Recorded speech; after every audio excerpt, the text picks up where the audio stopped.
Biz podcast delivers tea news that you need to know.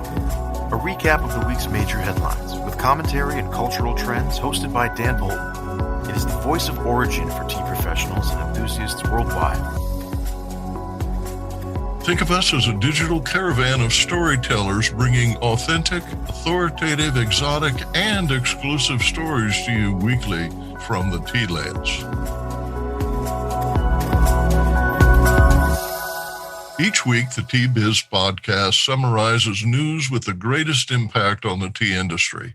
But tea requires far more nuanced coverage than the recitation of production volumes and commodity prices. That is why the Tea Biz podcast is paired with the more inclusive Tea Biz blog and Tea Journey magazine. The podcast offers a weekly mix of news and features. It is innovative and interactive, permitting listeners to conveniently contact reporters at Origin to ask questions that are answered via text messages that are delivered privately to their phone. Welcome. Here are the headlines. India High Court reverses Assam tea worker wage increase, and Kenyan presidential order to conduct tea factory elections is suspended. And a study finds that growers are adapting to climate change. More in a moment, but first, this important message. Avani empowers rural women practicing sustainable agriculture, including tea and crafts such as weaving with natural fiber and plant-based dyes. Up in the towering Himalayas, Kumaon is one of India's oldest tea regions. Today, we raise our cups in the name of Avani Kumaon, a nonprofit dedicated to strengthening farming communities. Cheers to a brighter future for all. To donate, visit avani-kumaon.org. A 50 rupee per day wage increase for Assam tea workers, announced in February, was halted by the state court on behalf of 17 tea companies and the Indian Tea Association. ITA filed the motion, citing the state's failure to properly examine financial and other impacts via subcommittee. On March 16th, the Guwahati court ruled that garden managers are at liberty to pay the interim wage hike, but it is not mandatory, pending further review. The decision means tea estates can continue to pay workers a minimum of 167 rupees a day, about $2.30 U.S. Business Insight. In the hotly contested Assam state elections, India's National Congress Party promised to more than double the daily wage to 365 rupees, about $5 U.S. The ruling BJP promises to increase tea wages to 351 rupees per day. A court ruling is scheduled for April 23rd, 2 weeks after polling closes for the April elections. Elections naming the boards of directors of 54 tea factories supporting 640,000 small farms were suspended this week by a Nairobi court that overruled a presidential executive order. The Kenya Tea Development Agency, KTDA, and reformists seeking to enforce the Tea Act are competing for the board seats. President Uhuru Kenyatta, pressing for reforms, ordered the elections to proceed on March 12th.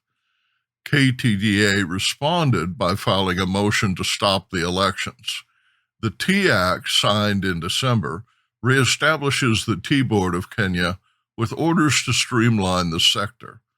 Once the legal disputes are resolved, the board will be in charge of running Kenya's tea factories, a change KTDA opposes. Business Insight. Farmers in 6 factory districts have already cast ballots ousting KTDA incumbents and naming new directors as authorized under the Tea Act. 4 other factories have scheduled elections March 31st. President Kenyatta sought to conclude factory elections within 60 days. a timetable upended by the court. Adapting to climate change. A new study by researchers at the Toklai Tea Research Center recommends motivational campaigns, demonstrations, training, and extension work to encourage growers large and small to adapt to climate change. 3/4 of tea farm respondents reported a decline in productivity, while 12% were uncertain. Only 9.6% believed that tea production was not vulnerable to climate change. Rainwater harvesting and irrigation are common adaptations.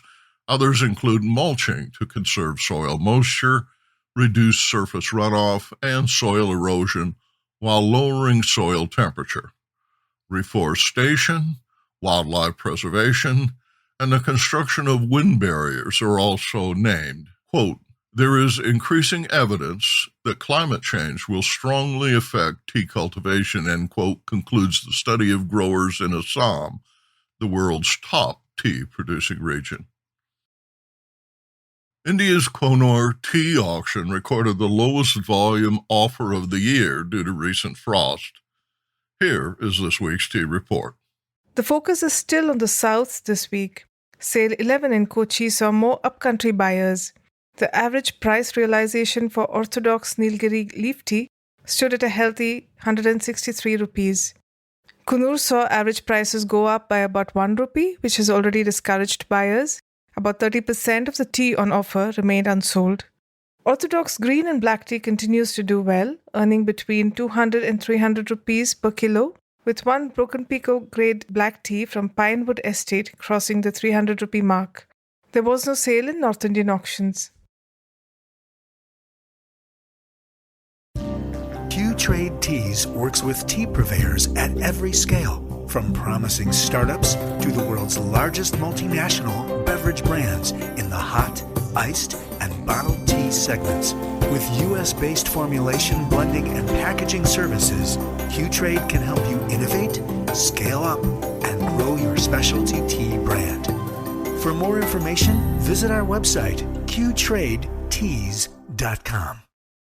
This week, Tea Biz discusses a retail-inspired tea education club that delves deeply in the geeky aspects of terroir, horticultural practices, and processing during rare tea cupping sessions at home. And we travel to London to weigh the marketing value of third-party certifications against authentic, boots-on-the-ground community involvement tailored to local needs. In principle, tea certification programs have positive impacts, but in practice, results are highly location-specific and mixed. Farm gate prices generally rise along with gross income, but so do costs that are borne by farmers in about 60% of certification programs. An imperative for marketers seeking to export tea certifications soothe the conscience of retailers and consumers, but do they address the needs and interests of tea workers in the communities in which they reside? Third-party certification offers more than just a marketing label. It offers soil conservation to plant diversity. This is Dhananjay Silva from PM David Silver & Sons, sitting down with Udena Vikramasuriya, the founder of Calais Tea in Sri Lanka, to talk about the challenges facing small producers of premium quality tea and how buyers can trust small producers producing without certification. Third-party certification is popular with EU consumers and elsewhere. How do you earn trust of buyers without an organic certificate? I think it's a tough one because everyone's used to certification, and certification is the easy way to prove, you're organic. It's how we communicate our authenticity, the authenticity of our story. If you look at Qatar, if you look at all of us artisan tea makers, we are on ground. We live here. At least 20 days of a month, and we tell our stories from here. If you look for one word, it's authenticity, and it's authenticity of our story and how we communicate the authenticity of our story. Certification is more than a marketing label. It assures soil and water conservation, it limits deforestation, and increases plant diversity. What steps does Calais take as good stewards of the land? The first thing is being on ground, and number two, there's a lot of documentation control one can do. For example, every invoice that we pay out, I sign off and I know what comes in and what doesn't. So if you stop stuff coming into the land, that's one way of control.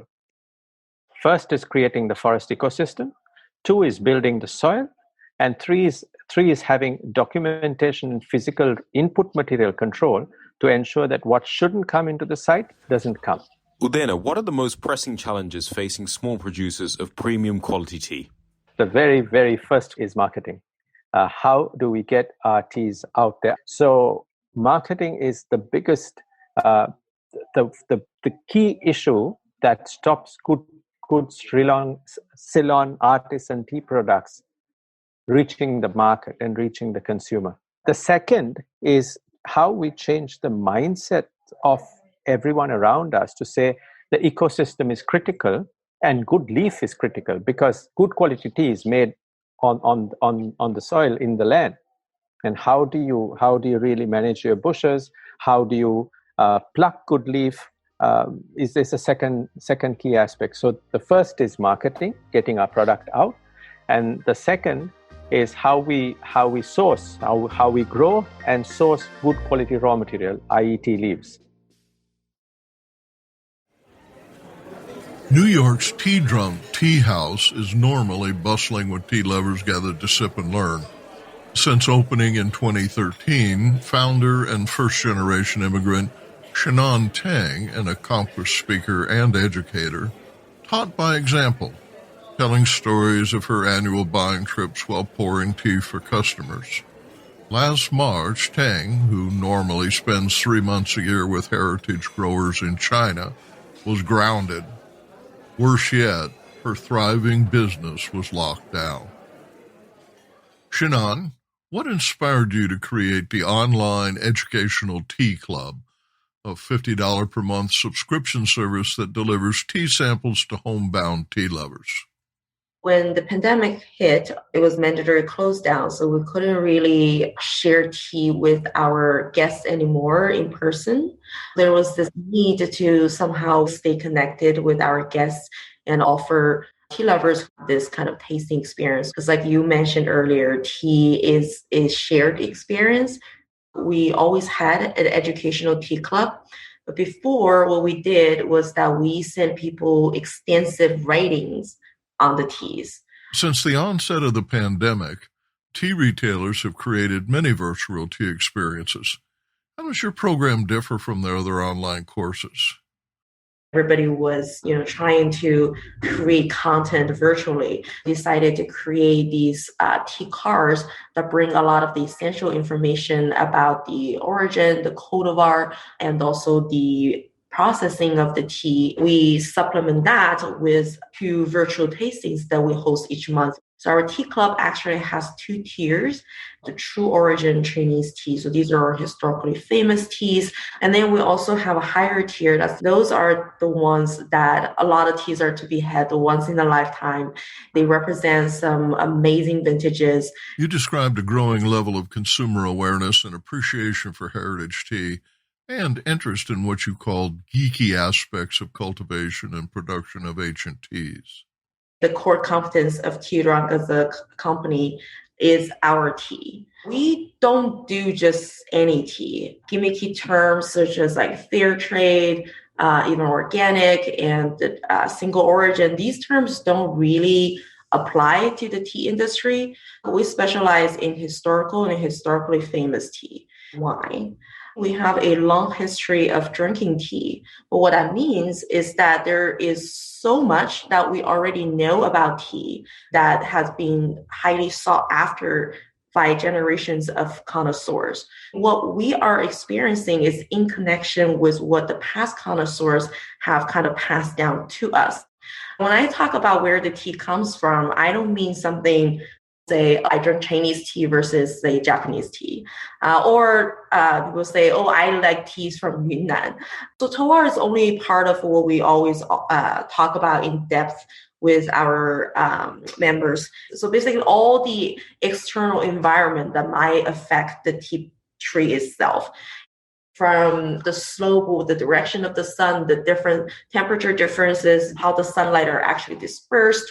There's so many different things, a whole checklist of things, all the external things that kind of affect the tea tree itself.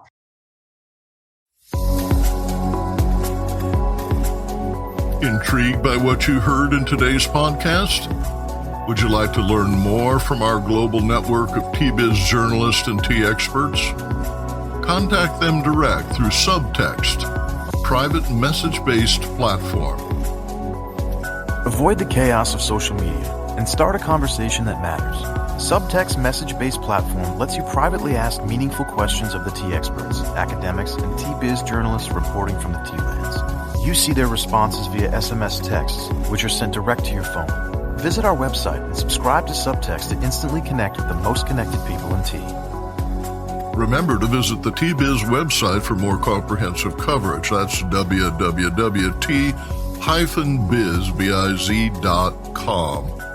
Thanks for listening. Farewell till next week.